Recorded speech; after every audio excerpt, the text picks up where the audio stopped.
Allt megna ég fyrir hjálp hans sem við styrkan gerir. Mundu að hafa Guð í hjarta þínu þegar þú ferð í gegnum dalinn og leyfðu honum að leiða þig í gegn.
Enginn á meiri kærleik en þann að leggja líf sitt í sölurnar fyrir vini sína.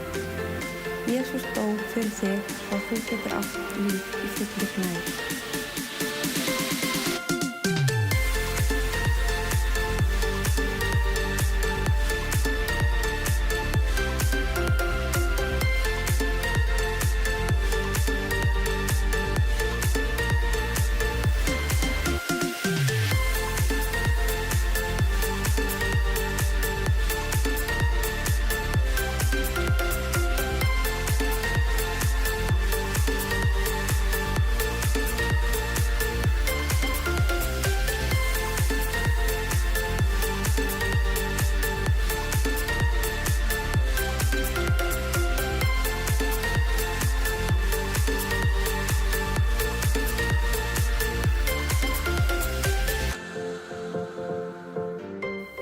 Nú eru 60 sekúndur í samkomu og við viljum hvetja þig til þess að deila samkomunni og verum hvatning fyrir aðra að koma í hús Drottins og lofa hann eða vera bara heim í stofu og lofa hann með okkur á samkomu.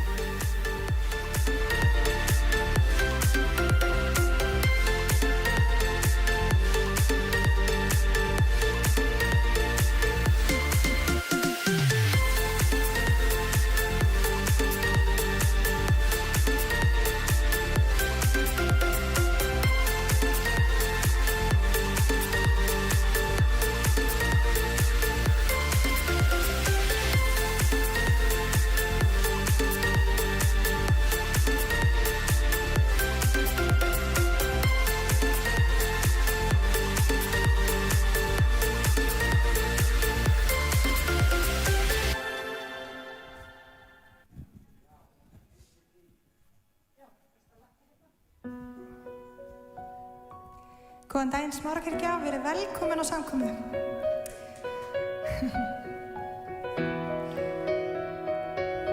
Lofið Drottinn með okkur í dag, hristum á okkur sleginu. Í Jesú nafni. Hver sigrar valdið, syndar og myrkurs, hver elskar meira en nokkur annar, konungur dýrðar, konungur konunga.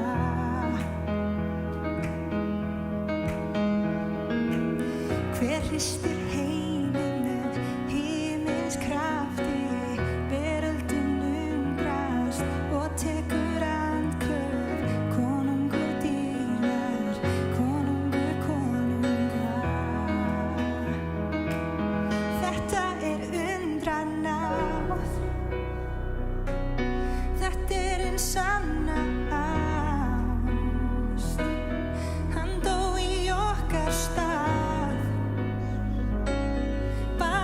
okkar syndakross. Þú gafst lífið þitt að frelsa gætir mig. Og Jesús minn lofsöng með þökk vil færa þig.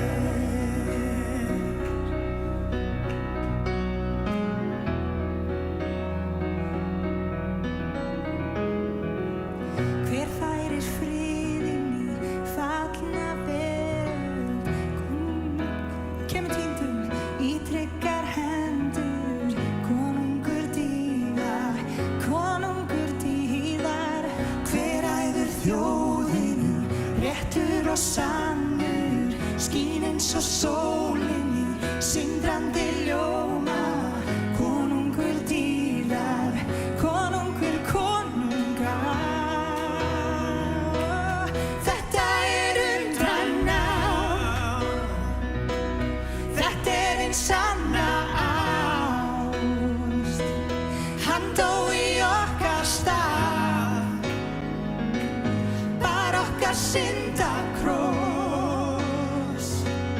Þú gafst lífið þitt að frelsa gætir mig.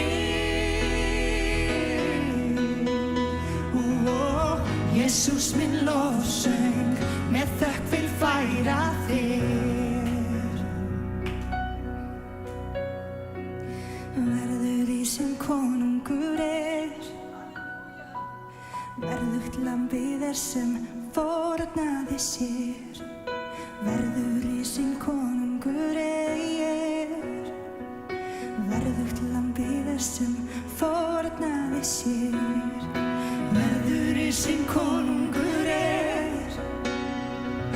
verðugt lambið sem fórnaði sér.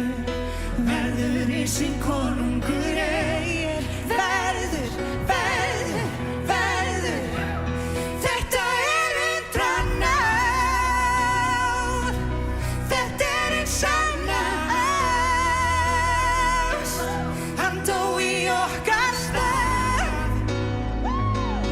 bar okkar syndakross. Þú gafst lífið þitt að frelsa gætir mig. Jesús minn lofsöng með þökk vil færa þér.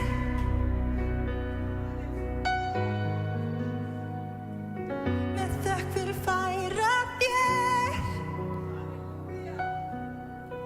Takk Jesús. Takk Jesús. Já, svo sannarlega, elsku vinir, við viljum færa honum lofgjör í dag. Það búið að vera ofboðslega mikið flensa. Hálft heimið okkar tveir indilagt í flensu. Ég og Allen búin að vera í flensu, en það skiptir engu máli, Guðinn sami og hann læknirinn okkar, má ég heyra amen. Þannig að mér langar til þess að biðja fyrir þeim sem búin að vera að glíma við flensu. Það virðist að vera bara hálft Ísland. Að Guð gefa okkur styrk og kraft, að við mættum njóta þess sem framundan, að við mættum lifa fyrir hann, vinir, lifa fyrir hann. Og síðan deyja fyrir hann þegar þar kemur. En lyftum upp höndum okkur og lofum að hér í dag, Drottinn, við bara lyftum upp þínu nafni. Ég þakka þér fyrir trúfesti þína, ég þakka þér fyrir náð og miskunn.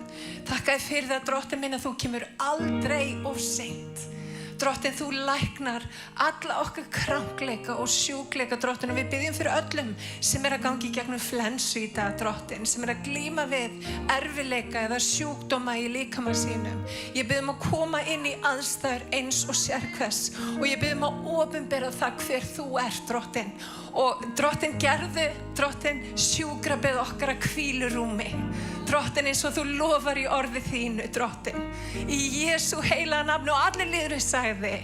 Amen. Elsku vinir, til hamingju með daginn. Höldum áfram í yndislegri lofgjörð. Amen.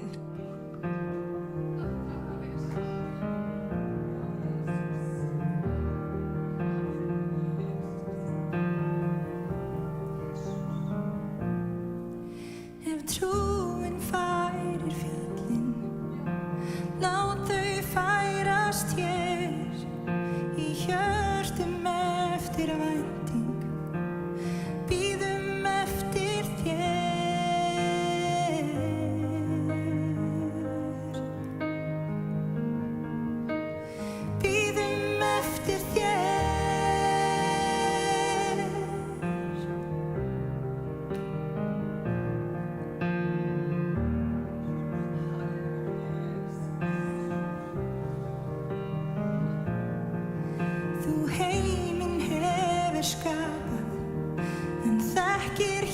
hjarta mitt mér frelsið hefur gefið og elskar mig svo heitt.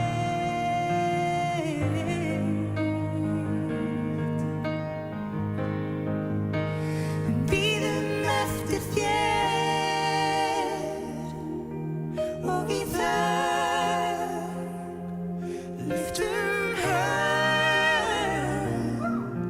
til þín. Aðeins þig lofum við og syngjum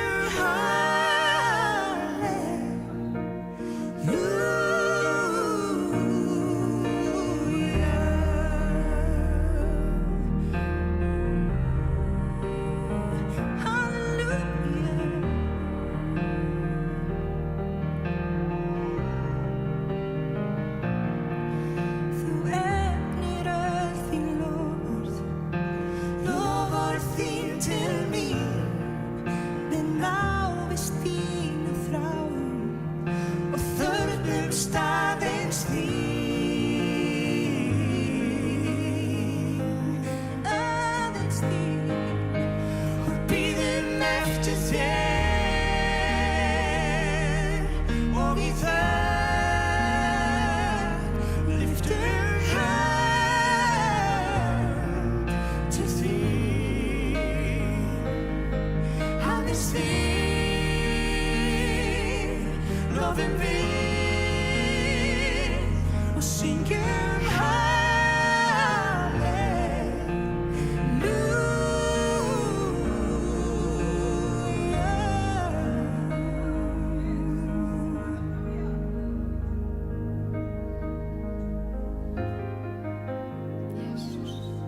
og við lofum þig og tegnum þig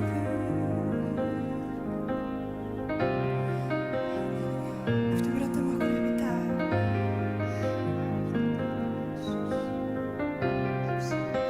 Við lofum þig, Jesus, og við syngjum halleluja, við syngjum halleluja,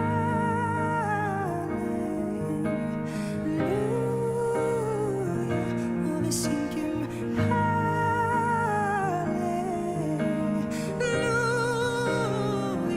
og við syngjum halleluja,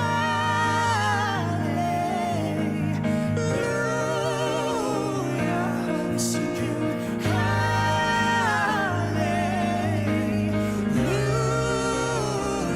og við syngjum halleluja,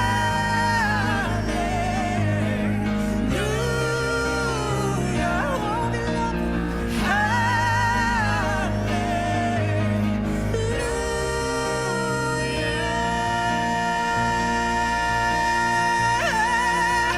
og við bíðum eftir þér og í þögn lyftum hönd til þín. Aðeins þig lofum við og syngjum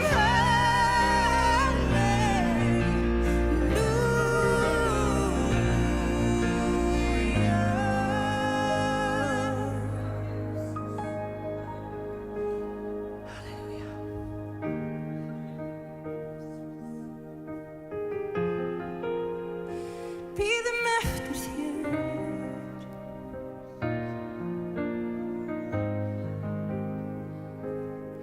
aðeins þig lofum við og syngjum halleluja.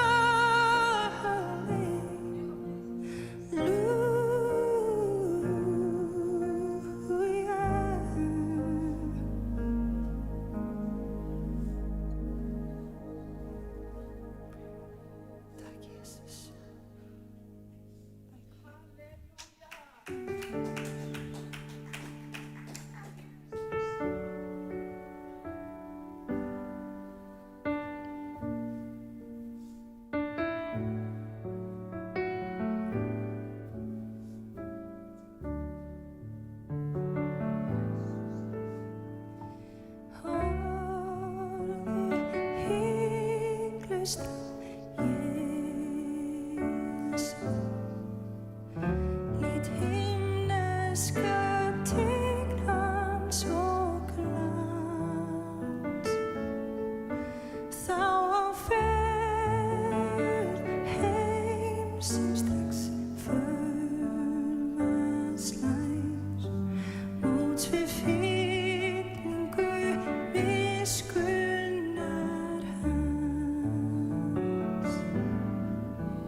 Amen, takk Jesús.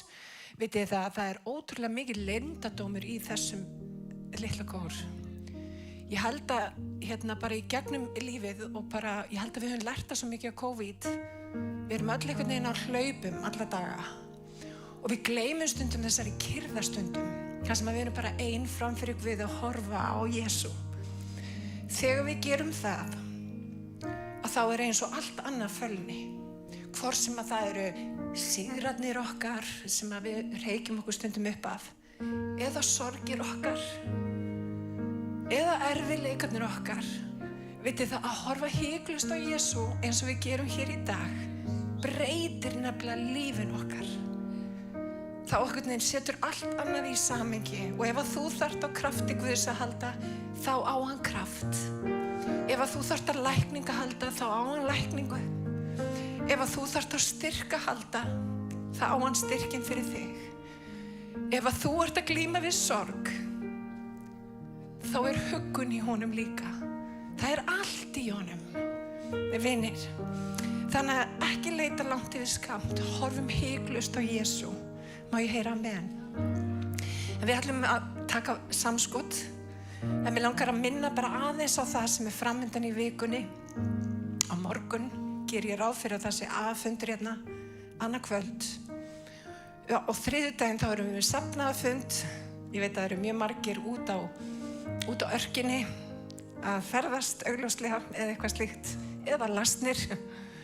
Að þá er safnaðarfundur, allir sem eru skráðir, virki meðlimir, mæting klukkan 8 á þriðjudaginn. Á miðvikudaginn þá er engin bænastund, það er nefnilega uppákoma síðar í vikunni og svo nefnilega samkoma bara að vikuliðinni. En mér langar til að nota tækifæri, Magnús kom til mín fyrir samkomuna, hann er tæknimaður hérna. Það er friðarbíó í veginum á fimmtudaginn klukkan 8. Og ef þið viljið vita hvað máli snýst eða hvaða myndir í boði, farið endilega á friðarbíó.is og þá sjáu þið það. En við viljum að sjálfsög styrkja gott málefni og styrkja friðarbíó í því sem þau eru að gera. án efa. En við ætlum að taka fórn, við ætlum að taka samskott. Það posi aftast fyrir þá sem að vilja, upplýsingar hér fyrir þá sem vilja. Annars bara Drottinn bless ykkur og bless ykkur ríkulega í Jesú heilaga nafni. Amen.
the sun.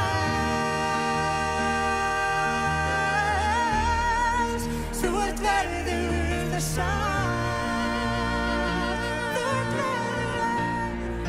því frá þér kemur allt og fyrir því allt þín dýrð og heiður þú verður syngur saman þú verður þess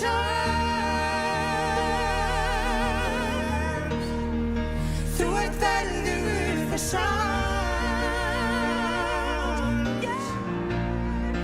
því frá þér kemur allt og fyrir því allt þín dýrð og heiður við upphefjum þig við upphefjum þig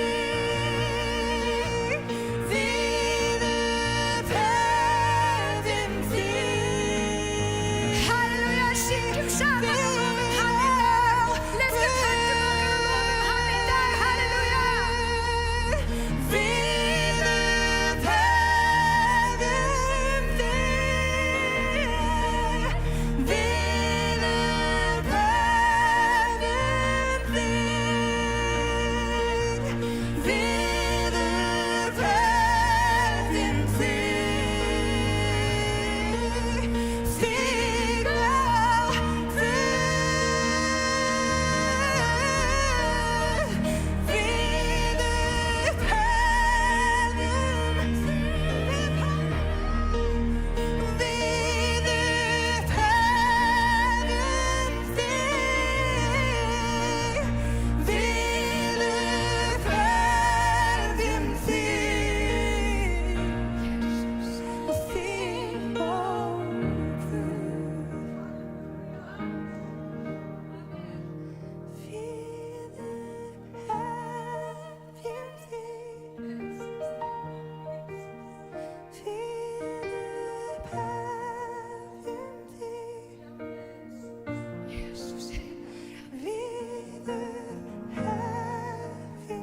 Því að þú ert drottinn, þú ert frelsari, þú ert lausnari.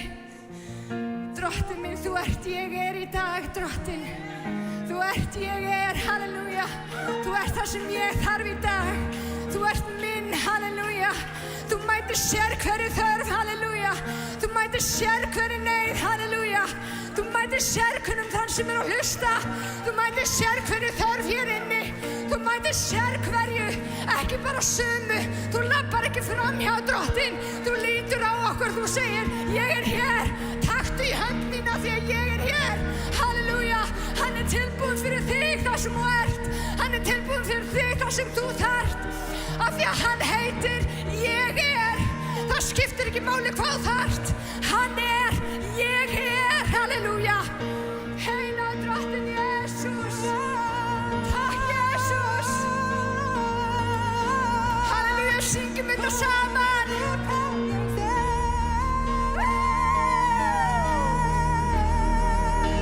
Og við upphefjum þig. Við upphefjum þig.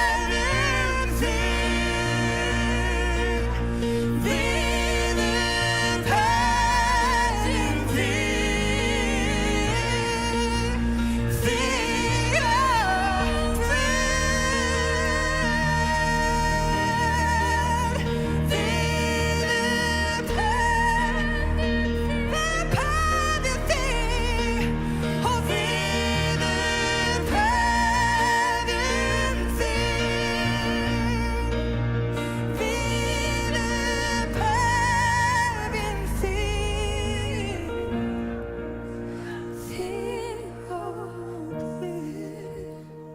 Ég lofa þig, ég tegna þig, drottinn. Velkomin heilagur andi. Við tökum á móti því sem þú ert að gera, drottinn. Því að hvítasunnudag, þá féll heilagur andi yfir postulana eins og eldur. Það kom eldur af himni. Það kom kraftur af himni eins og hér í dag. Eins og hér í dag. Og við meðtökum Jesús. Jesús, við meðtökum Jesús. Heilagur, heilagur, heilagur. Við hefjum þig, Jesús. Við hefjum þig, þig og Guð. Stefán, má ég taka svo hérna?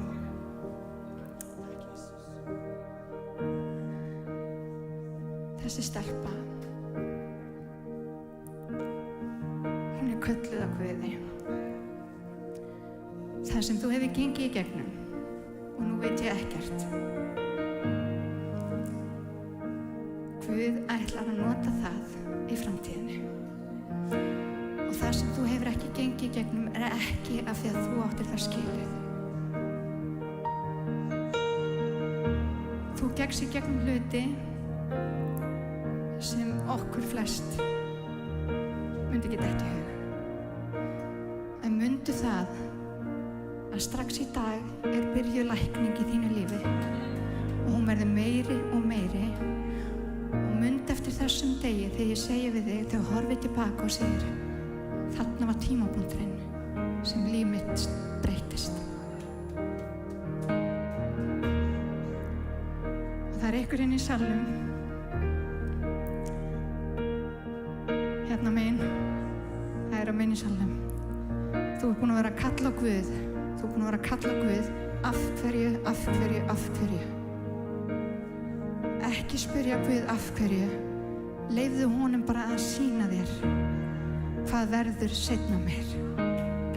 Treysta Guði og hann mun vel fyrir sjá. Ég var bara að koma þessu að mér. Við meðtökum Jesús. Og ég trú að þetta hafi líka verið bara fyrir okkur öll hérna. Takk Jesús. Tökum bara á móti, er það ekki? Já, Rabbi spilar aðeins. Takk Jesús.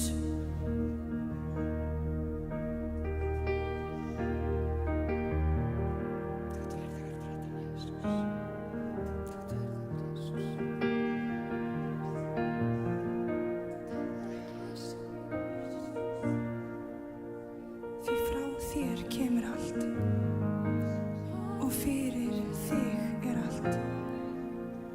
Þín er dýrð og heiður. Það kemur allt frá honum. Syngið þetta með okkur. Já, syngið amen. þetta.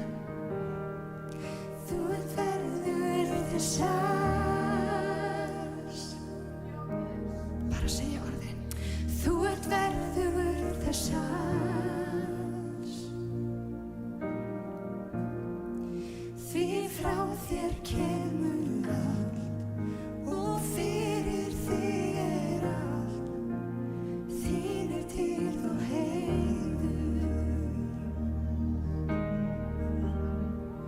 Þú ert verður þess alls. Þú ert verður þess alls.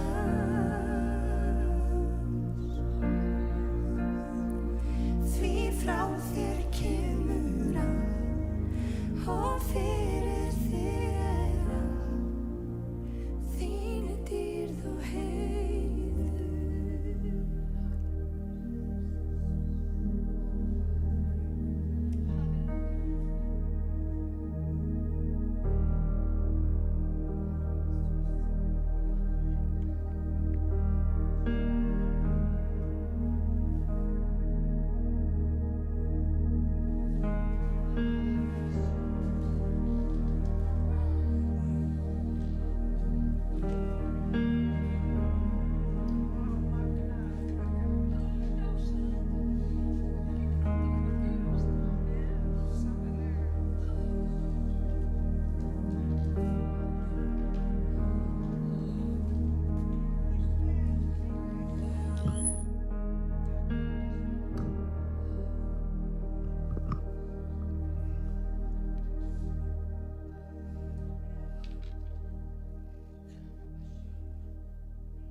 Vá, einmitt. Það er eiginlega bara orðið, sko. ef það er orð, eða bara svona upprópun. Stórkostlegt. Bandið okkar, ég veit ekki hvort þau höfðu áhyggjur af því, svo sem ég held ekki, sko, en hvað þau voru fámenn eða eitthvað, því að það er einhver fjarvistir og af ýmsum ástæðum veikindi og hvaðina, en, já, út úr bænum, en, nei, það er málið, sko. Það er frábært að hafa allt bandið að sjálfsögðu, en andi Guðs vinnur í gegnum þetta líka svona akústik og þetta er svo fallegt og þau eru að ratta og syngja. Maður týnist. Allir búin að jafna sig á Eurovision?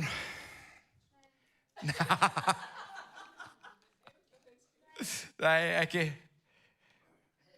4 efstu sætin voru nákvæmlega sem ég hef búin að segja yrði. Já. Gott að vera að spá maður eftir á. Nei, þetta er alveg, ég meinaði öllu hjarta. Ég er að segja sannleikann. Og ég hafði svolítið gaman að, ég hafði gaman að Ítölunum, sko. En ég er samt ekki alveg viss að það séu eins miklu töffarar eins og þeir, sko, vildu vera að láta það.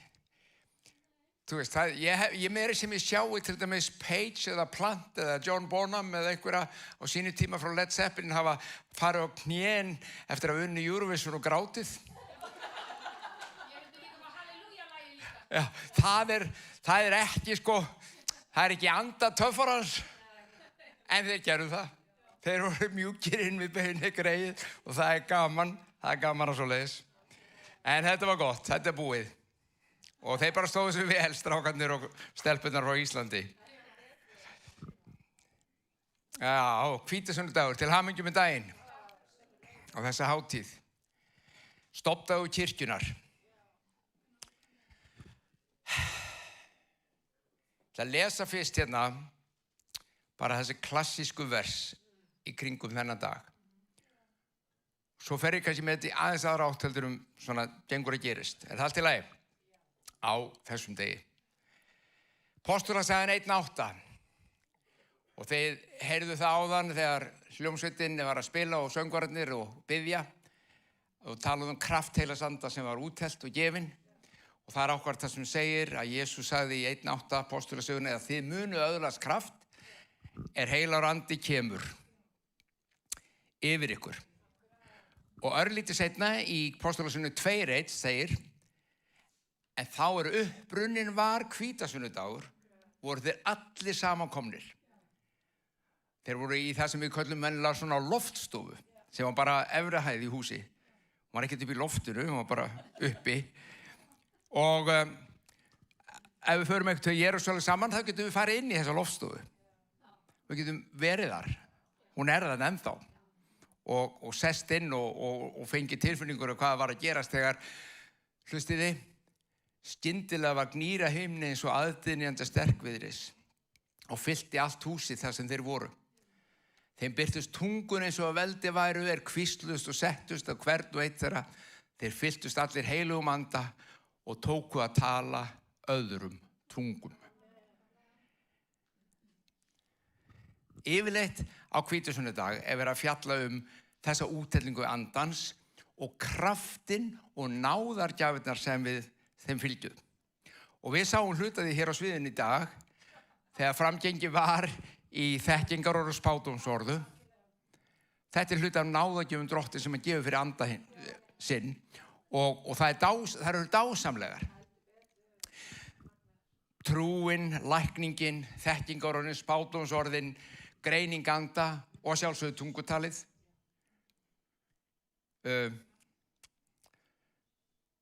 Margir sem efast þetta. Ég sagði ykkur að ég var einu svona Spáni. Nei, ég var í spönsku Marokko, ég var í Ceuta, eða Ceuta eins og ég segja. Ég var yfir í Marokko og þar var gamall hvítasunnuprestur sem var að hætta. Ég var búin að kynnast krökkunum þar í kirkjunni, vorum að boða trúna nokkur ungmenni. Ég sjá þetta aldrei síðan. Og hann er að hætta þess að og hann biður fyrirbarn, hann biður mig að biðja fyrir sér. Og ég bið á ensku og sá ungi maður sem ætlaði að taka við kirkjunni af þessum eldri pastor, hann biður sem sagt, hann túlkar fyrir hann. Og þetta svona þegar maður kemst í svona bæn ham, þetta alveg korters bæn, þú veist, fyrir einu manni. Það var bara, hann satt á meðan. Og svo þegar bænin búinn, þá segir hann eitthvað unga mannin sem að snýr sér að mér og segir, hvenær lærðu þú spænsku, Halldór? Ég kann ekki spænsku segja, ég kann segja una cerveza, por favor, eða mestalagi. Já, og ég kann enga spænsku. Nei, Annabla, þú baðst alveg á reiprandi spænsku. Og ég veit ekki enn þann dag í dag hvort að ég gerði það eða hvort að hann bara skildi það á spænskunni. Það skiptir ekki máli. Það fór beint inn í hjartans. Það alls konar hlutir sem gerast. Ég get sagt ykkur annað svona með tungutali því að þú eru yfirleitt það sem að fólk svona tungutal. Ég stóð á palli í Richmond í Virginíu í Lofgerasveit, trúi, ég var eins og í Lofgerasveit.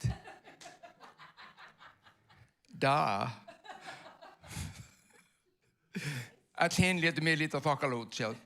Og ég stend þarna og það kemur svona, nákvæmlega svo gerist hér áðan, það kemur svona kafli þar sem að menn fara bara að syngja og það svona lofsöngur í gangi, lagið búið, hljóðfærin að spila og stúlkan sem við hliðanum var frá Ástralíu. Hún dáin núna, blessuð sé minningarnar, yndisleg guðskona. Og Árný stóð líka að vera að syngja, svo heyrum við hana byrja að syngja í tungum. Og eftir bara smástund í tungum, þessa ástralsku, eftir smástund í tungum, þá kemur dýrð og lofsér þig drottin, dýrð og lofsér þig drottin á skýrri íslensku. Það sem hún söng þetta fram og lofsöng drottni á íslensku. Það voru Íslendingar við hliðina á henni, við skildum það. Engin annar. Já, þetta í alvöru, krakkar, þetta ekki gervi. Þetta ekki plat, þetta alvöru. Þannig að gjafirnar eru góðar. Mig langar, ef ég má, fara með þetta samt í aðeins aðra átt. Þennan boðskap. Það í lagi? Ég lofa ekki einu sinni að komast yfir hann í dag. Þá fær bara ég leyfi frá Sibbu til þess að koma aftur, taka seinni hlutan. Því að þetta bara þess eðlis. Ég sagði það við eina vinn minn áðan. Þetta mögulega mikilvægasta kennsla sem við getum hlustað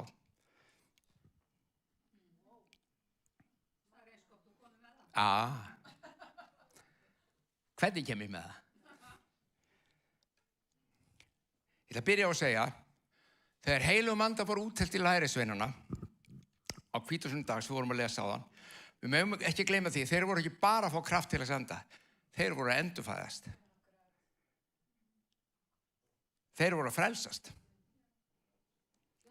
Andi Guðs hefði ekki verið úttelt áður. Kristur var ekki búið með verkið.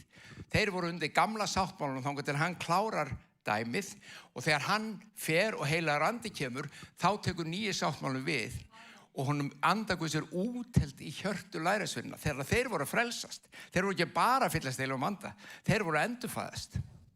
Er þið með?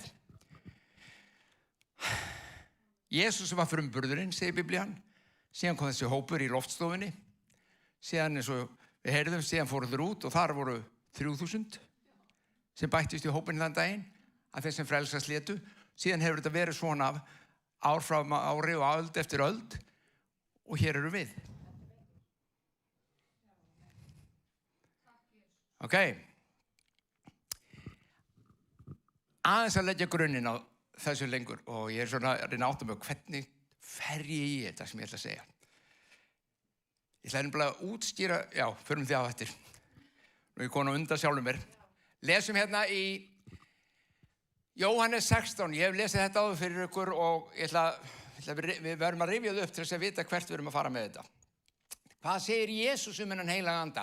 Hann var löngu búinn að segja að hann myndi koma. Hann var búinn að segja að hann myndi senda hann og hann reyndi að sagði að faðirinn myndi senda hann og svo sagðist hann myndi senda hann. Og þá fyrir kannski áttaði á þessu, byrju hvor ætlaði að senda hann? Koma því á eftir. Það var reynda bara eitt sem senda hann, það Guð. Hann segir, Jesús segir, í Jóhannes 16, 7-11, hlustið vel á. Ég segi ykkur sannleikann. Þegar Jesús segir þetta, þegar sannleikurinn segir, ég ætla að segja ykkur sannleikann, þá eitthvað sem við þurfum að hlusta á.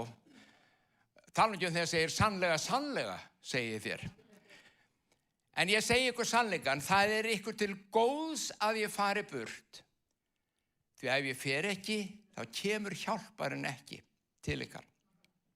En ef ég fer, sendi hann til ykkar og þegar hann kemur mun hann samfara heiminn synd, réttlæti og dóm. Flestir hætta þarna að lesa og segir bara, heilagur andi kemur og hann að samfara alla synd, réttlæti og dóm. En hann ekki að samfara alla synd, réttlæti og dóm. Jesús útskýrir, syndin að þeir trúðu ekki á mig. Það syndin. Þeir trúðu ekki á mig. Svo hvern þarf heilagur andi að samfara þá synd? Þá sem ekki trúa. Þannig að verk heilags anda til að samfara synd ekki í hjörtum hins trúaða. Sumir vilja nefnilega meina það að heilagur andi sé í því að samfara sinna kristnum synd. Hann bara ekkert að því. Þetta bara sýna ykkur það. Hann að samfara hina vantrúðu syndira sem að trúa ekki á Jesú. Svo kemur þessi skrýtna setning. Réttlætið því hann mun líka samfara réttlæti, og réttlætið að ég fer til föðurins og þið sjáum mig ekki lengur. Skrýtin setning. Við erum búin að átta okkur á hvernig að samfara synd, það hinn sem vantrúðu, svo ætlar hann að samfara hinn réttlætu og það hinn trúðu. Svo hann bendir á strákarna og stelpurnar og segir, réttlætið að ég að fara, en þið sjáum ekki lengur. Og af hverju þurfum við á heilugum anda að halda þegar við sjáum Jesús ekki lengur? Þegar ég í samfélagi við ykkur hér, ég myndi ykkur, ég sé ykkur, ég tala við ykkur, ég get heilsað ykkur eftir COVID. Skilur hvað ég meina, þú veist, við getum tekist í hendur, getum faðmast. En ef þið færið síðan öll og ég myndi aldrei sjá ykkur meir, hversu lengi myndi ég muna vel eftir ykkur? Ég yrði að praktisera það, að rifja upp hvernig þið voruð. Ef ég hef enga mynd af ykkur, enga ljósmynd af hvernig lítið út, þegar þið enga ljósmynd af Jesú, hann var bara að fara. Þá þurftur að endalaust að vera að rifja upp hvernig hann var, hvað hann gerði, já, munið til þessu hérna og svo framvegis. En heilagur andi kemur og hann minnir þau á réttlæti sem þau eiga í Kristi. Verk heilags anda í þínu lífi að minna þig á að þú átt trú á Jesú Krist hver þú ert. Það það sem hann gerir. Hann að minna þig á hver þú ert í honum. Og dómurinn að höfðingi þessa heims dæmdur. Höfðingi þessa heims, óvinnurinn okkar, hann dæmdur. Hann búinn að vera. Duru. Finito.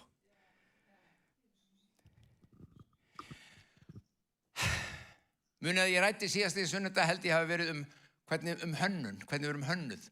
Og ef hönnun til staðar þá líka ykkur sem hannar. Mér langar aðeins að ræða þetta, þennan atburð, þetta með heilagan anda út frá hönnun okkar, hvernig við erum hönnuð til að meðtaka og lifa og hvernig Guð, hvernig Guð virkar. Þetta að segja það? Svona virkar Guð. Nei, af því það ekki bara hvernig hann hugsar, heldur bara hvernig hann hvernig virkar hann? Ég get alveg spurt ykkur, hvernig virkar hjónabandið? Og þá lýsur ykkur fyrir mér hvernig hjónabandið virkar. Ég að tala það. Hvernig virkar Guð? Þegar Guð útskýrði sjálfan sig. Við heyrðum það líka á sviðinu á hann, fyrst að við heyrðum ég er. Það var fyrsta sem hann sagði. Ég er. En hann notaði alltaf, hlustið vel á, alltaf tilvísun í dýpstu samskipti sem mannskepnan þekkir. Hann vísaði, hans tilvísun sjálfan sig var til dæmis í hjónabandið. Samband Krists við kirkjuna, skilur þetta svo hjónaband, samband karls og konu, það að nánasta samband sem við þekkjum á jarðríki. Það ástarsambandið, kærleik samband milli einstaklinga sem gefa hjarta sitt og líf og líkama hvort öðru. Ekki satt? Þau verða eitt. Þau geta gefið af sér afkvæmi og afkvæmi líka hluta þeim. Og þau eru núna orðin 3 en þau eru samt 1. Þau getur 4 og þau eru 1. Þau getur 5 og þau eru 1. Og þetta allt hluti, börnin hluti af þér. Veistu það, ef þú átt barn, þá þitt DNA í þeim. Þau eru með þitt blóð. Þau eru með sitt blóð, já, en þau eru með samt með þitt. Þitt DNA er að renna í blóð æðar þeirra og er í frumum þeirra. Hluti af þér. Þetta er eining sem við getum eyðilagt. En Jesús Guð vitnaði yfirleitt alltaf í svona einingu þegar maður reyna að lýsa því hvernig hann væri. Ég get alveg sagt okkur með mig. Ég er ýmist Halldór og Árni eða Árni og Halldór.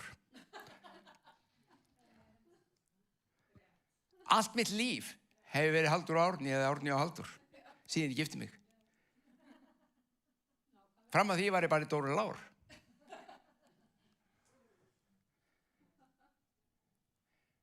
Það var aldrei talað mig nema konan væri með. Það pirrar mig ekki neitt. Við erum eitt.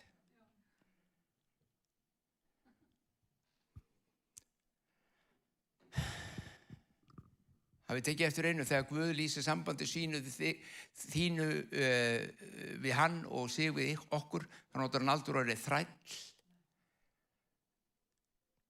Það er aldrei kvöð, það er aldrei fjötrar, það er aldrei eins og Biblían segir einu stað aumur maðkur. Ég er aumur maðkur. Vitið þið hvað? Hann notar ekki einu sinni, hlustu hann vel á, orðið þjónn. Jesús sagði, þið eru ekki lengur þjónar mínir. Þið eru vinir mínir. Sjáu, sambandið, hann skilgreinir sambandið allt öðru seldur við erum oft vörin að gera í okkar sambandi við Guð. Við erum eitt með Guði og ég ætla að útskýra það eins og eftir hvernig það virkar. Og þetta er ofsalega falleg hugsun. Og mörg okkar og margir kristnir, já, ég er eitt með Guð. Og svo veit þér ekkert hvernig það virkar. Hvernig er ég eitt með Guð? Já, ég finn ekki neitt, en er ég eitt?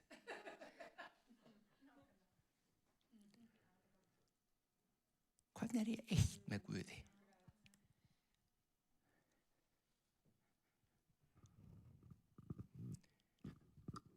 Ég verði aðeins að minnast á þetta. Ef raunveruleikin er að okkar samband við Guð er eins og hjónaband, það er alvaran, það er alvöru myndin, þá er veraldlegt hjónaband einstaklinga skugginn af því. Samt hefur kirkjan áraraðir og aldaraðir útskúfa þeim sem skilja. Margir hafa þurft að skilja af einhverju ástæðu, eða skilið af einhverju ástæðu. Og nánast verið svona annars flokks, ef ekki bara þriðja flokks kristnir eftir það. Og fyrir marga sem hafa lent í skilnaði, kristið fólk, þá hefur þessi skilnaður skilgreint þeirra líf eftir það. Og ég segi við þig, láttu aldrei skuggan skilgreina þig. Láttu aldrei skuggan skilgreina þig. Raunveruleikinn, þitt samband við Guð, þín eining við Guð það sem skilgreinir þig. Ertu með mér? Og þá koma því sem ég veit ekkert hvernig ég á að lýsa. Og það þessi þríeini Guð. Hvernig útskýrirðu Guð?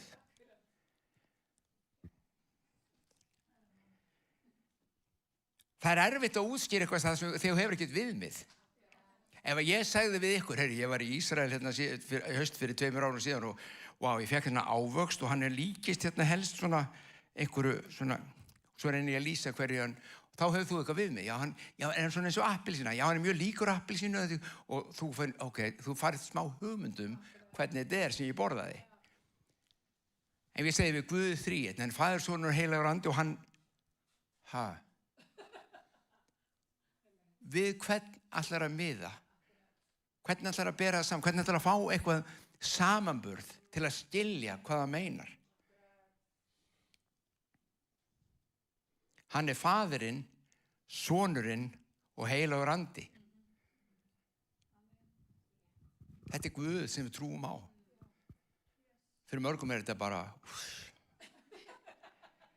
á ég byrja til Guðs, og ef ég byrja til Guðs, hvernig ég að byrja til? Ég byrja til bara, hjálpi mér. Ég að tala við Jesú, ég að tala við pappa, ég að tala við andan? Silli, bara, við hvernig á ég að tala? Ég er búin að fatta það. Ég á að tala við pappa í Jesú nafni. Og ef ég gerir það, þá kemur andinn og hjálpa mér og eitthvað svona. Við fyrir með þetta algjör hringi. Og það ekkert skrítið, sjáðu. Það ekkert skrítið. Biblían talar föður, Guð sem föður.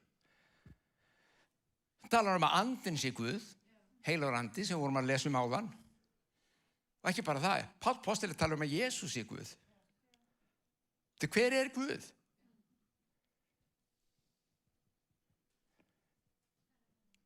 Jekyll and Hyde. Bara margskiptur. Nei. Nei. Ok. Ég ætla að byrja með einu til þess að hjálpa okkur að skilja. Það bara ég. Ég einn eða ég 3?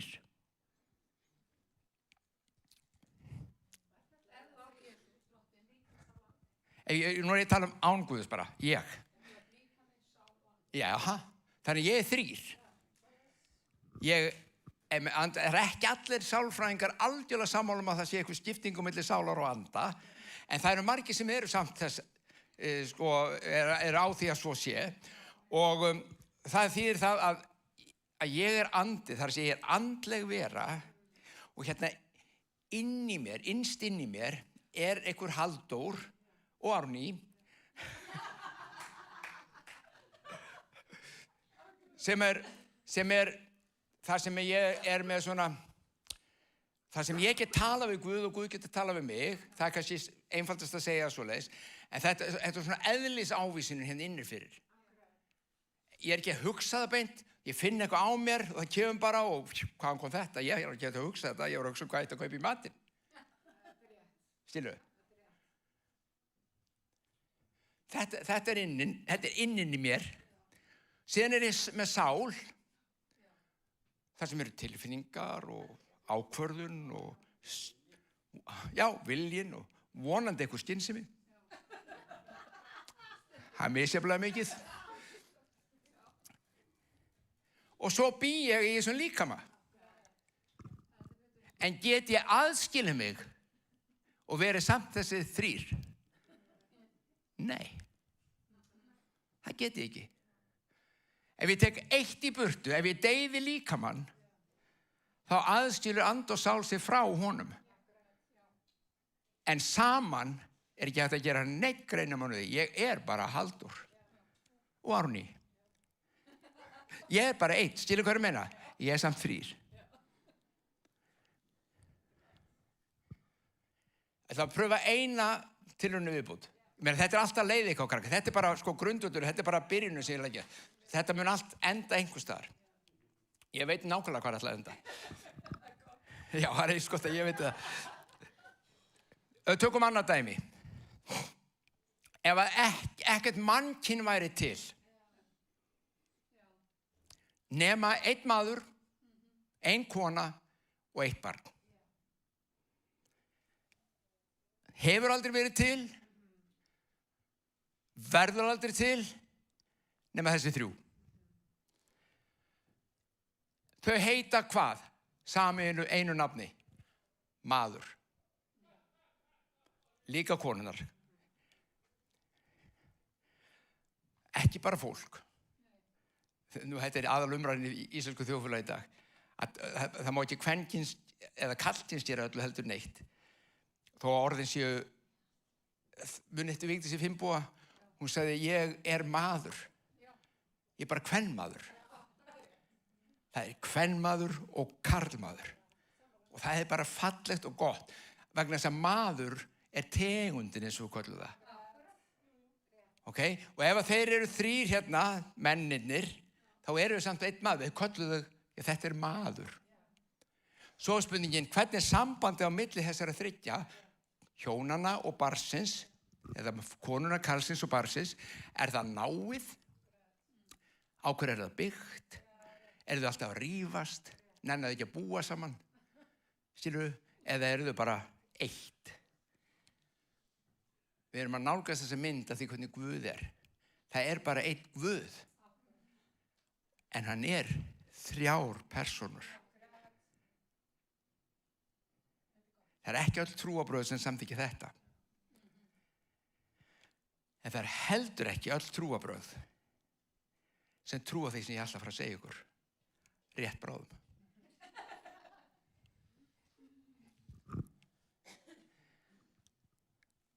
Er þetta nokkuð þungt? Þetta er sko heilags anda predikun. Nefn bara hún er ekki, halleluja! Hún er bara svona, þetta er bara fræðsla inn í hjartað okkar. Er þið með? Er þið með á því?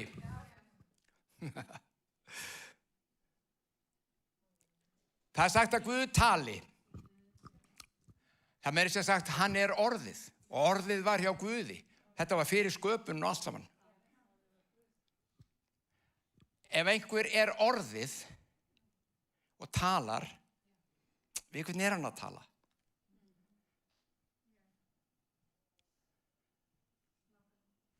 Engin sköpun til, engin maður til og Guð er orðið og er að spjalla. Við hvern? Ok? Guð er kærleikur. Kærleikurinn elskar. Hvern elskaði Guð áður en heiminum var til? Fyrst hann er kærleikur, sjáðu.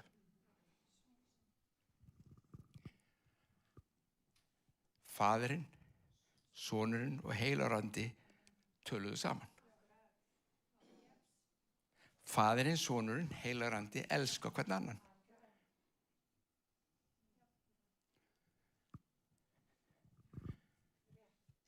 Er það að ná myndinni? Þetta var bara eftir að besna, ég get lofa ykkur í.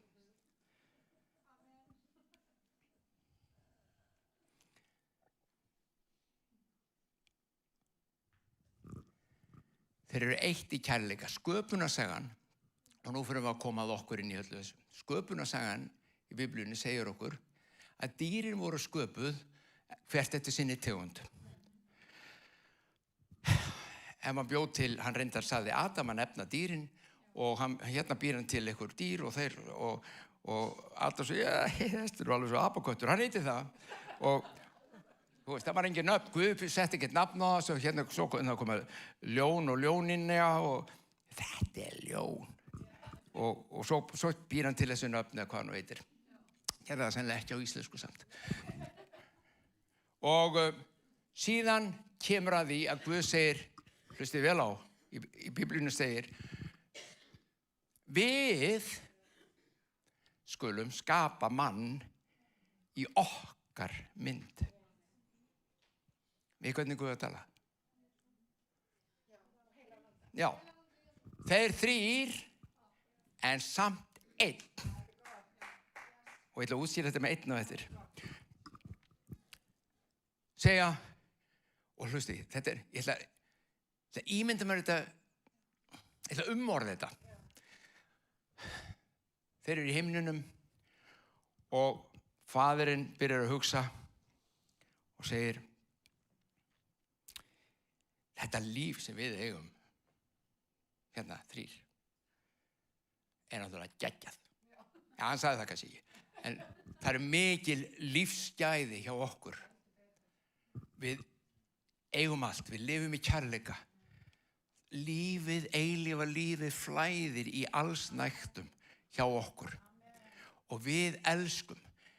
Hvernig væri að búa til aðila eins og okkur sem að fær hlutdeild í pakkanum hjá okkur, fær að njóta alls þess sem við höfum í sínu lífi. Ef við gera það, og heilarandi segir, hvað meinarðu?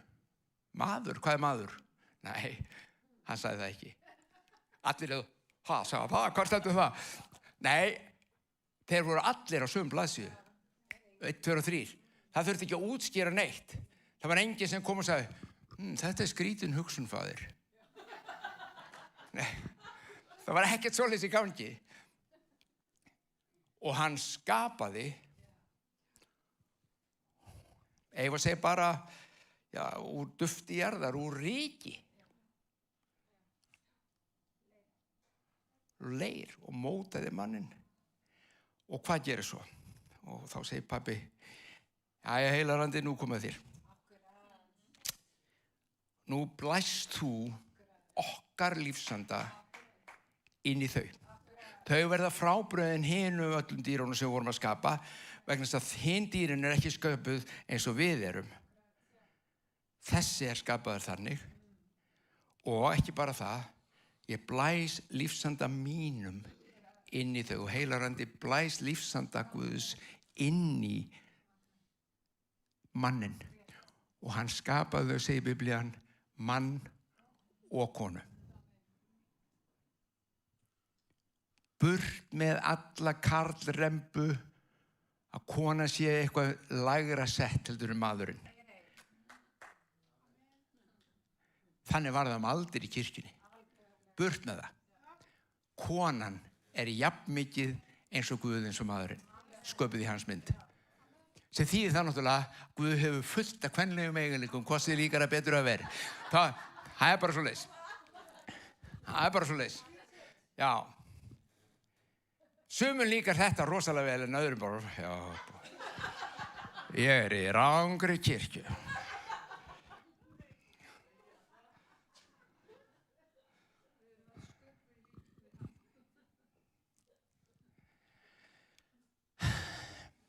Jesús bað til föðurins að lærisveinarnir yrðu eitt, eins og hann og faðirinn voru eitt.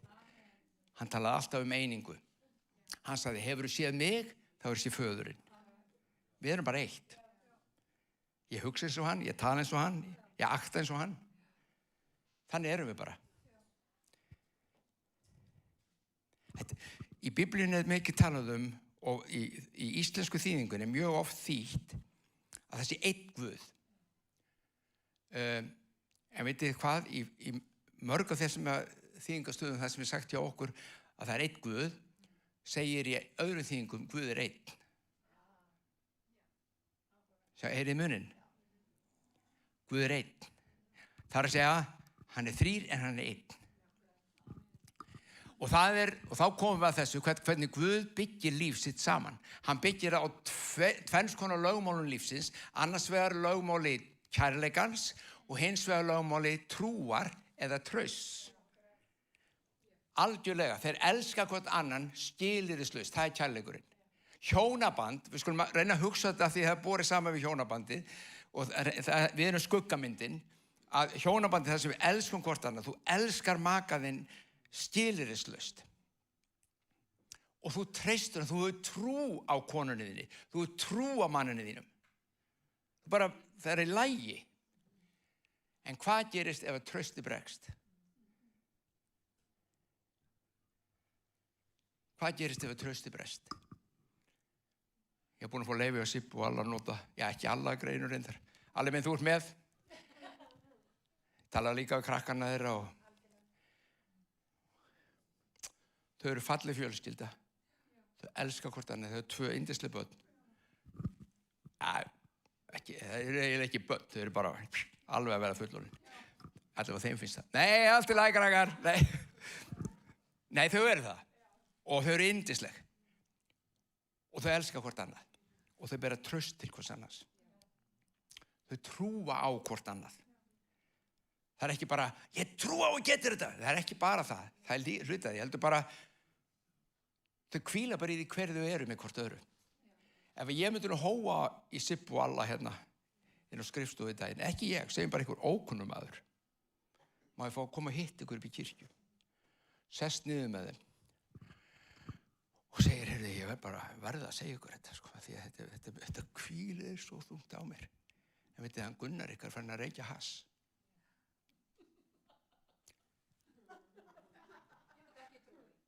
Nei. Sjáðu. Á hverju myndi hún ekki trúa því? Því hún veit hver hann er. En ef viðkomandi að tækist að sá hvorni efa sinn.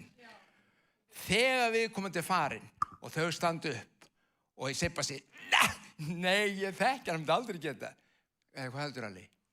Er það möguleiki? Innstinni vitaðu það er ekki. En það er búið að sá efa inn.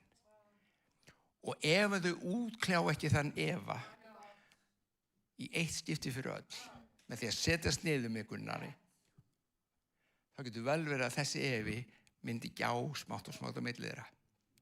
Því að vantraust er komið inn. Traustið á milli Föðurinn, Sonur og Heilags Anda er algjört. Þeir hafa fulla trú á hver öðrum. Þeir efast ekki eitt augnablik hvern annan. Þeir eru einn. En veitir hver margir kristnimenn efast Guð.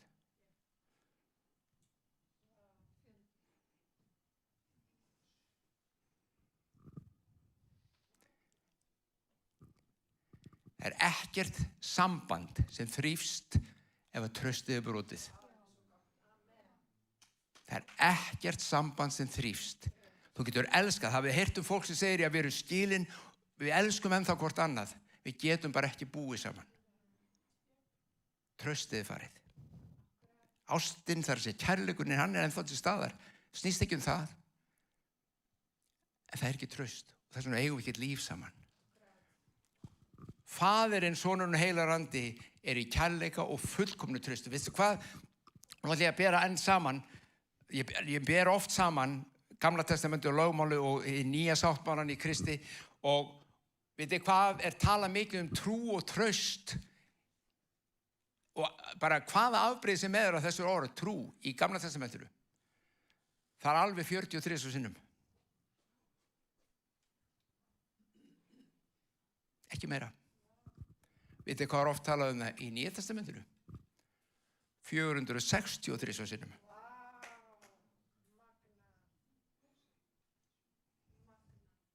Það er allt annað líf sem við erum búin að fá opinberun í hinu nýja.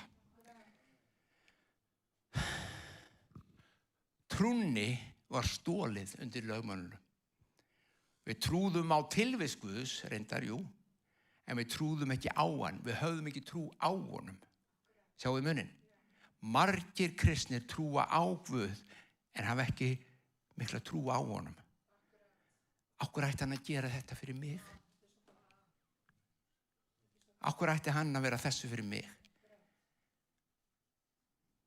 Ég er ekki þessu verður að hann sé að gera eitthvað svona fyrir mig.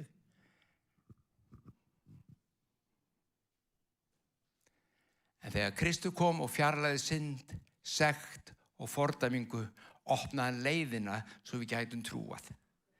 Undir lögmálinu getur ekki trúað því þar ertu dæmdur. Það er bent á því fingur og segir þú ert ómögulegur. Lélegur pappír. Guð vill helst ekki það með að gera hana því hann er miskunnsamur. Þá lætur hann sér duga að hafa það eitthvað stærðarna. Hann elskar þið ekkert rosalega mikið. Ég hef stundum sagt það líka, þetta alveg skelfilegt. Foreldrar mínu sögðu þetta aldrei, vitið hvað, ég hef heyrt það. Foreldrar sem sögðu, að þú segir ekki sannleikann, þá elskar Jesús þig ekki lengur. Sagt við börnin. Fær svartan blett á tunguna og hann elskar þig ekki lengur. Þetta ofbeldi. Af því Jesús elskar okkur alveg sama hvað. Ég ætla bara að segja þér það, hann elskar þig jafn mikið þegar þú ert að bænast undan hnjánum grátandi fram fyrir honum og þegar þú ert að sukka niður í bæ. Og þú hugsast þar, nei, það getur ekki verið. Býtu, það er þú sem fyrir í fordæmingu, hans elska hefur ekkert breyst. Ertu með? Hans elska hefur ekkert breyst til þín. Það eru við sem brenglum hugsunna Guð. Og það er nákvæmlega það sem gerðist. Hlustiði.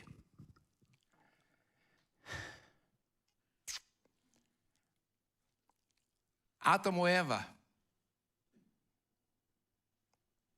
strax eftir sköpunina, báðu Guð aldrei neitt. Þau þurftust ekki. Það var ekkert Guð, ég bið að gefa mig borða á morgun. Það var búin að segja, ég ætti bara hvaða tré sem nema þessu. Það var nóga öllu fyrir þau. Þú heyrðu þau aldrei biðja neitt. Þau þurftu ekki að treysta Guði fyrir lífi sinu. Þau treystu bara honum. Eruð með?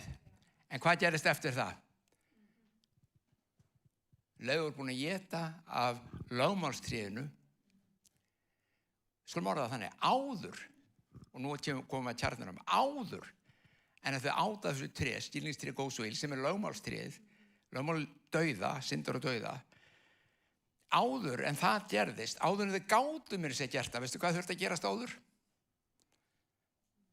Annað af þessu tvennu sem ég nefndi áðan, sem grundvöllur sambandsins, varð að bresta. Annaðhvort þurftu að hætta að elska Guð, sem þau gerðu það ekki, en tröstið var farið. Því að óvinnunum kom og sagði, hey, þú náttúrulega, myndi ekki deyja, þú getur þetta. Þú mátt bara, þú verður bara eins og Guð. Og þú mátt hafa vit og hvað er gott og hvað er illt og gera greint þar á milli og svo framvegis. Verður bara eins og hann. Og leið kemur hjá Adam og Evu,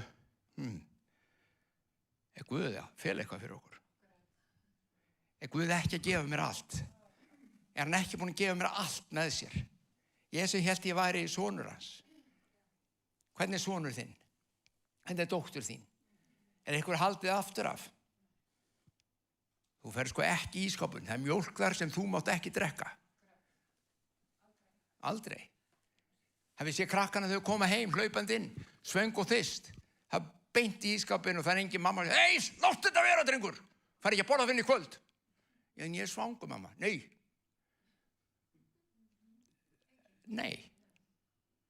Getur vel verið einhverju foreldrar sé svona. En svona er ekki Guð. Og það var það sem gerðist hjá Adam og Evu, sjáðu til. Það brast traustið á föðurinn, á soninn, á heilagum anda. Það brast traustið. Það kom efasemdir að Guð væri nú, hann er eitthvað að fela. Hann er að halda einhverju aftur á sem að mig langar rosalega mikið til að fá. Og ég er að missa af.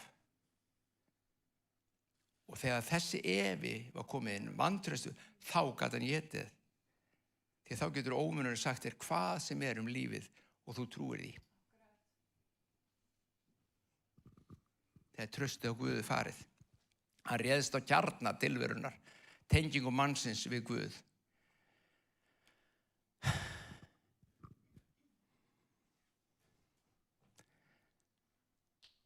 Og ég segi ykkur svolítið og ætla að klára með þessu.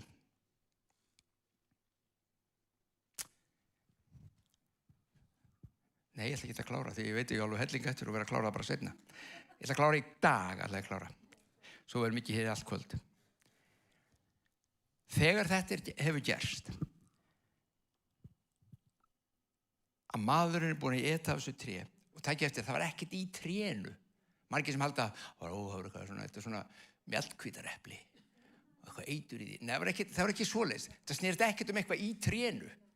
Það snerist bara það að Guð sagði ekki borða af því. Þú veist, ég gef þér allt, þú mátt hafa allt, þú ert einn af okkur og þau hugsi ykkur. Þetta boðið sem að fyrir frá Guði, Adam og Eva. Ég ætla bara að minna það á það, Adam minn. Þú ert búin til af svona leir og ryki. Eina lífi sem þú átt í þér frá mér. Og ég geri þig að mínum syni. Geri þig Eva að minni dóttur. Þú ert eitt með mér. Ekki þannig sem ef þú ættliði barn, hvernig getur þú gert barn af þínu sem að þú fættir ekki af þér? Þú ættliði barn, ég get sagt ykkur það, eina leiðin til að gefa barninu aðgang á öllu því sem þú átt og ert, að ættleiða það. Því ef þú ættleiðir ekki þá á enga rétt á arfinni þínum, það ekki hluti af þér nema að hluta til. Þú er búin að alveg bat frá blautu barnsbyrjunni frá þegar lítið tókst að þér utan að og svo þegar það er 20 ára og segir, það er svo gott að vera sonur þinn. Já, þú ert uppeldið sonur minn, þú ert ekki alveg vera sonur minn. Hvernig heldur að barninu líði? Þú far ekki arfinn, hin börnin 3 fá hann. Þú veist, ég held bara að vera góðu við þig. Til að gera það eitt með fjölskyldunni, þá innlimur það í fjölskylduna og það það sem Guð bauð Adam og Evu. Þú ert núna hluti af okkur. Þú átt aðgang á öllum lífsins gæðum sem við höfum. Lífsgæði okkar eru núna þín. En þú frjálsan vilja. Þú þarft ekki að gera þetta, Adam minn. Hann sagði þetta ekki við hann, en hann með frjálsan vilja. Þess vegna sagði hann, ekki geta þessu.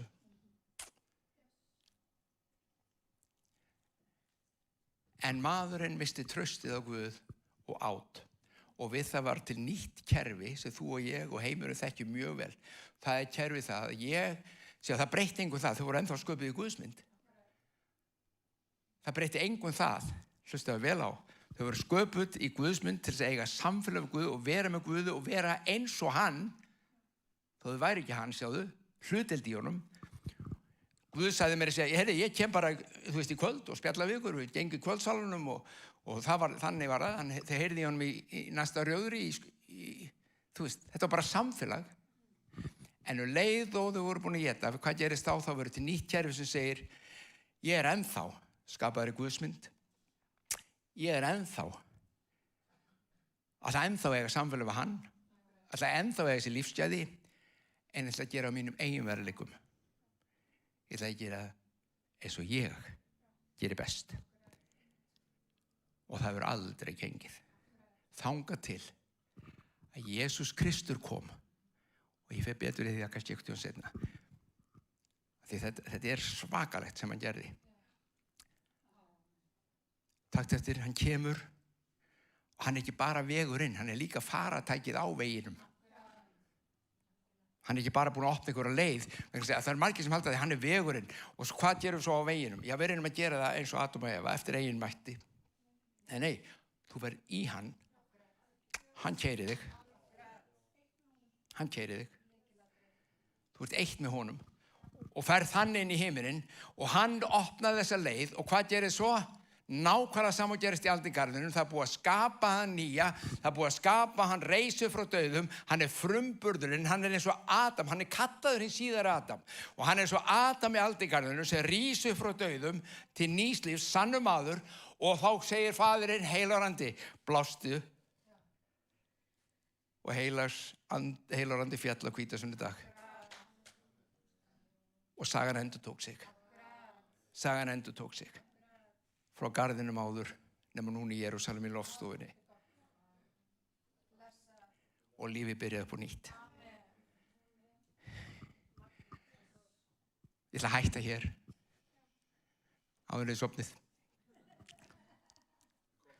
Ég ætla að hætta hér, en þetta ekki búið.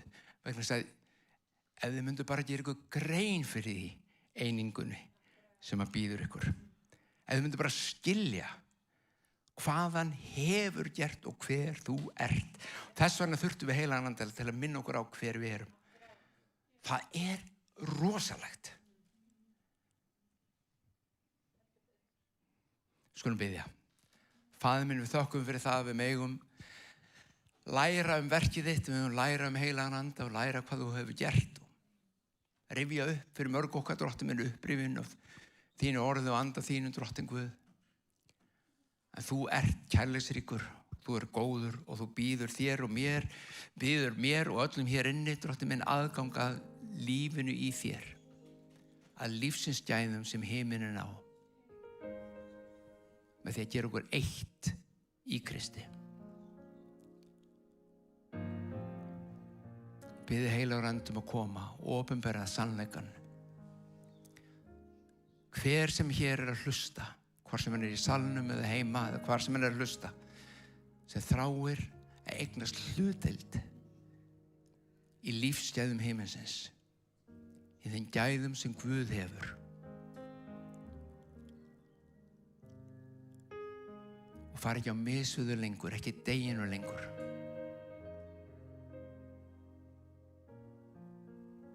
Opinbera það, Drottinn, fyrir anda þinn. Dragðu til þín það fólk sem að þráir þig. Dragðu til þín það fólk sem með opið hjarta fyrir þér. Dragðu til þín það fólk sem þráir að lifa í þessari einingu andans með þér.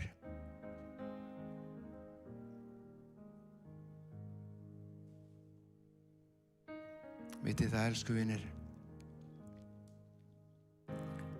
við erum ekki Jesús, en fyrir föðurnum erum við alveg eins og hann. Það er engin munur. Þegar þú ert í einingu,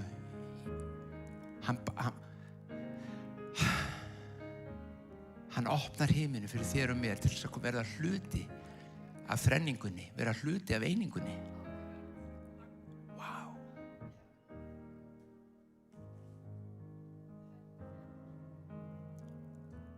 Við þurfum ekki að sitja hér og vera velta fyrir hvað Guð að pæla. Við erum inn í fundarherberginu hjá honum.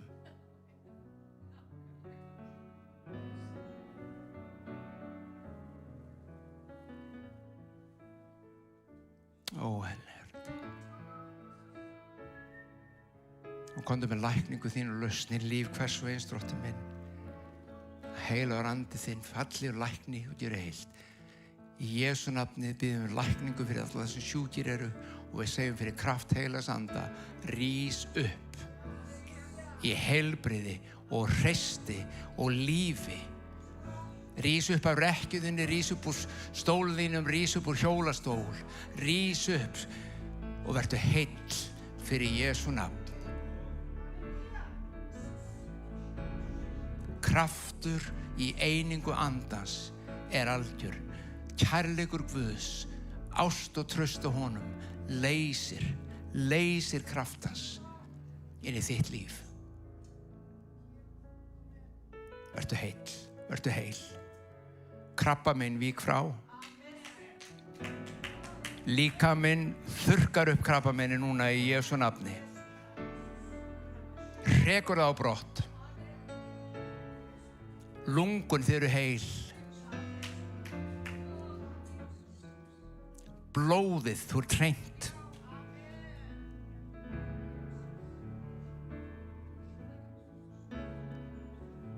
Augu opnast í Jesú nafni. Í Jesú nafni. Halleluja.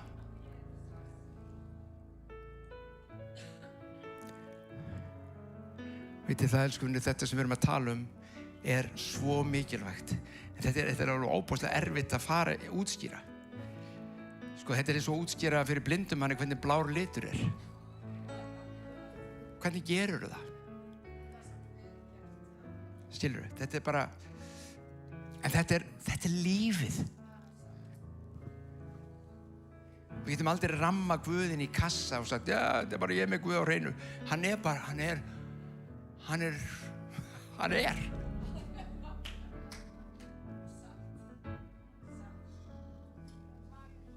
Og hann svo góður. Hann er bara góður. Og ég get sagt þér að hann elskar þig mun meira heldur þú gerir þig grein fyrir. Ég veit þú veist að hann elskar þig. En það er mjög mikilvægt fyrir okkur að skilja hvað hann gerði til að koma okkur í einingu við sig. Þannig að þú og ég og hann, pælið í það, segir í Biblíunni, við eigum sæti í himinhæðum. Við hásæti Guðs. Þú og ég vitum að við erum ekki þar ákvarðið í augnablikinu, sko, í holdi. Hvað er hann þá að meina? Ok, kemur önnur predikun. Þetta er næst. Guð bless ykkur, elskurnar. Love you.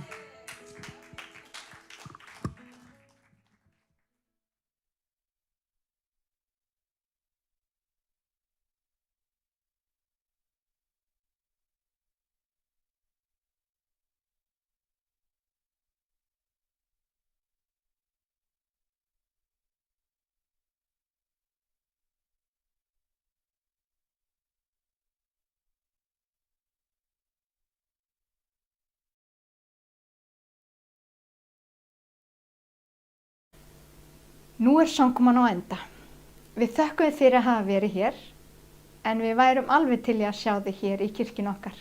Við erum kirkja fyrir þig. Láttu sjá þig og leyfðu okkur að gefa þér þann kærleik. Takk fyrir að vera með okkur í dag og Guð blessi þig út vikuna. Sjáumst eftir 1 viku.